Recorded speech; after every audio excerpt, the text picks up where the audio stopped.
Durante siglos no se decía ni su nombre, bastaba con citar su epíteto, el sabio, para que todo el mundo supiera de quién se hablaba. No solo revolucionó la historia del conocimiento, sino que en la mayoría de los casos fue él quien creó y sistematizó todo ese conocimiento. Jamás se ha vuelto a repetir una figura de su talla, un hombre que abarcó todas las áreas del saber y en todas fue máxima autoridad durante siglos.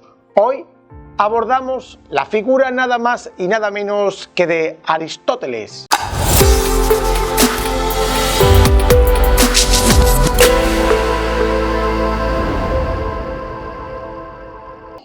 Aristóteles nació en la ciudad macedónica de Estagira, en torno al 384 a.C. Es por ello que se lo conoce como el Estagirita. Sus progenitores fueron Nicómano y Festis. Su padre fue un destacado médico y físico con gran poder en la corte del rey de Macedonia Amintas III, abuelo de Alejandro Magno. Nicómaco descendía de una prestigiosa familia con tradición médica que lo emparentaba en sus orígenes con el propio dios griego de la medicina, Asclepio. Los primeros años de su vida estuvieron marcados por la figura paterna. Con él se adentrará seguramente en el oficio de la medicina, el conocimiento del cuerpo humano y la biología. La temprana muerte de sus padres, que acaece cuando todavía es un niño, dejará a Aristóteles bajo la tutela de su tío Proseno, quien, viendo sus dotes e inteligencias, lo envía a formarse a Atenas, capital del mundo cultural por aquel entonces.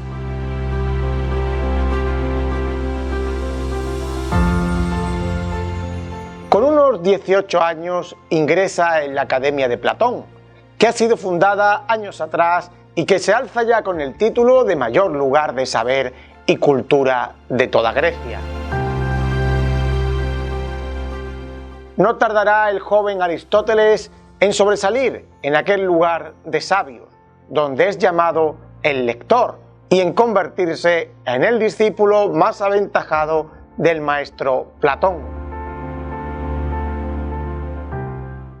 Aristóteles mantendrá siempre una gran relación de amistad con Platón y seguirá muchas de sus ideas. No obstante, Aristóteles negó el dualismo de Platón y su teoría del conocimiento, decantándose por la experiencia y el sentido común.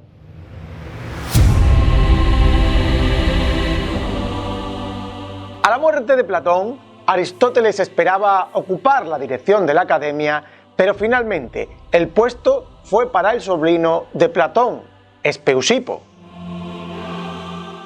Aristóteles, quizás defraudado, abandona Atenas, porque además por estos días había una corriente antimacedónica en la ciudad, lo que ponía en peligro su vida, ya que estaba relacionado con la familia real de la ciudad de Macedonia. Se dirige entonces a Aso, en Asia Menor, donde gobernaba su amigo el tirano Hermias, que había sido también discípulo de la escuela de Platón. Allí parece que fundaron una sucursal de la academia y contrajo matrimonio con Pitias, que era familiar de Hermias y que será el amor de su vida. Con ella tuvo una hija, llamada Pitias, como su madre. Parece que Pitias fue una mujer culta que ayudó a su marido en la recopilación de información de sus trabajos. A la muerte de Pitias, Aristóteles tuvo relaciones con otra mujer, Erpilis, con la que no sabemos si llegó a casarse porque posiblemente fuera su esclava. Con ella tuvo a su hijo Nicómaco, a quien dedicó una de sus famosas obras, Ética para Nicómaco.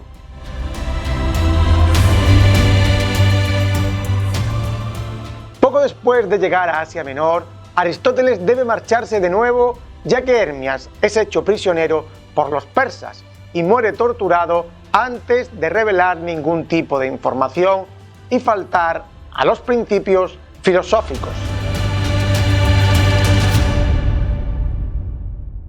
El estagirita, que rondaba ya cerca de los 40 años, llega a Mitilene, en la isla de Lesbos, donde pasará 2 o 3 años junto a Teofrasto, otro amigo de la academia, enfrascándose en trabajos sobre zoología. En el 342 a.C., el todopoderoso rey de Macedonia, Filipo II, llama a Aristóteles a la corte para que se encargue de la tutela de su hijo Alejandro, que a la postre sería conocido como Alejandro Magno, aquel general que derrotó a los persas y sometió a sus pies a todo el mundo que le era conocido. En Macedonia también fue tutor de otros futuros reyes como Ptolomeo o Casandro. En el 335 a.C., muerto el rey Filipo y con Alejandro en el trono, Aristóteles se establece de nuevo en Atenas y abre su propia escuela, el Liceo, como competencia directa de la academia. El Liceo se llamó así porque estaba en las inmediaciones del templo del dios Apolo Licio. El Liceo tiene gran parecido con la Academia de Platón, pero se diferencia de ella en algunos puntos. No estaba tan interesado en cuestiones políticas, le dio menos importancia a las matemáticas, tuvo un carácter más público y un fin también más naturalista, enciclopedista y biológico.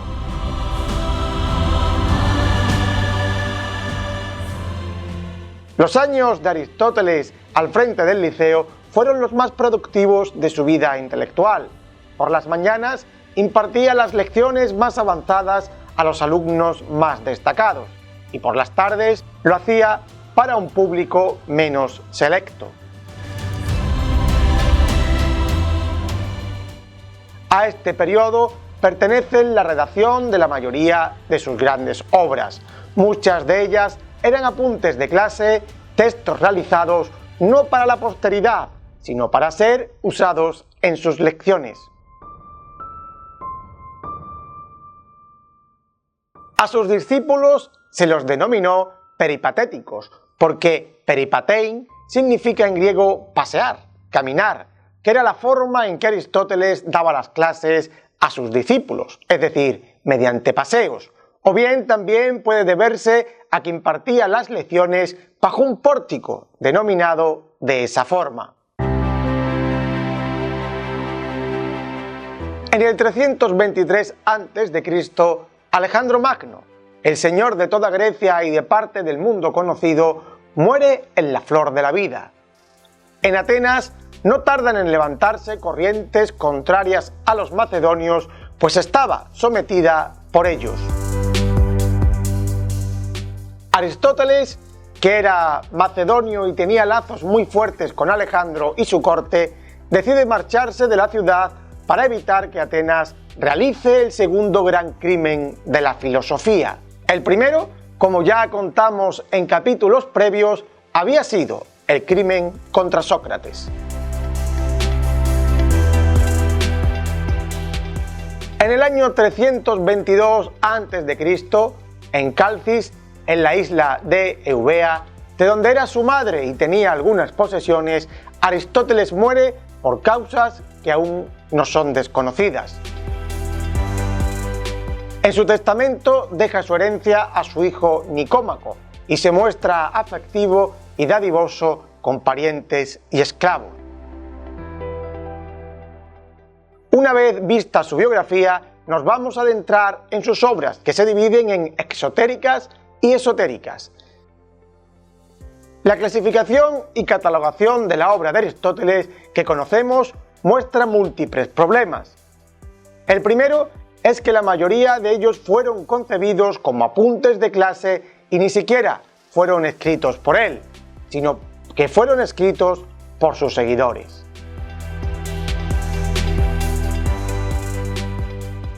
A su muerte, sus libros fueron incluso ocultados bajo tierra para evitar que otros los poseyeran o se los llevaran a sus bibliotecas. De ahí un lamentable estado de conservación de muchos de ellos. Además, con cada copia y traducción, el sentido original se va alterando. Si a esto le agregamos que muchas de sus posturas no casaban con el pensamiento católico y que éste modificó los textos o los expurgó para adaptarlos a su ideología, nos encontramos con un panorama muy difícil de dilucidar. Los escritos esotéricos, con X, se refieren a los escritos que estaban hechos para ser expuestos en el exterior, ante un público muy general, no experto. Su forma fundamental es el diálogo, siguiendo el estilo platónico. De estas obras poco sabemos, pues la mayoría se han perdido y solo conservamos fragmentos. Entre ellos destacan Eudemo o Protréptico. Los escritos internos o esotéricos, con S, estaban destinados a los alumnos del liceo. Son los que mejor conocemos. La clasificación de estos escritos se la debemos al gramático y filósofo Andrónico de Rodas, uno de los escolarcas del liceo, quien en el siglo I a.C. le dio un orden sistemático para tratar de organizar mejor su legado. Andrónico estableció en primer lugar los escritos lógicos, que son una especie de preparación para la filosofía, un instrumento del pensar conocido como organon. En segundo lugar encontramos los escritos sobre un saber teórico, que se estudian por el placer de saber y ampliar el conocimiento. En ellos encontramos las matemáticas, las ciencias naturales o la física, y también la metafísica, cuyo nombre se debe a que eran libros que estaban más allá de los libros de la física, pues meta es un prefijo latino que significa más allá, y en este caso más allá significa que se encontraban más allá físicamente, y que en este caso también coinciden con la etimología de metafísica en filosofía, y que no son más que las obras que tratan temas como el ser o el alma, es decir, que tratan de temas que están por encima de los temas físicos, de la cosa física. En tercer lugar encontramos el saber práctico, que se corresponde con las obras que reflexionan sobre la cuestión social o la búsqueda del bien y la felicidad, como la política o la ética. Destacan Ética a Nicómaco, Ética a Eudemo, Gran Ética, Política o Constitución de Atenas.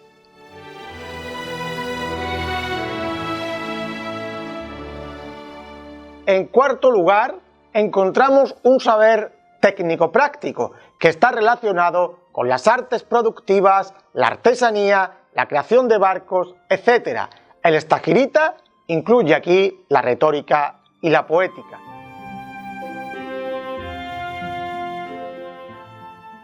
Pues una vez trazada la vida y la obra de Aristóteles, estamos ya preparados para adentrarnos en los siguientes vídeos del canal en la obra filosófica de Aristóteles.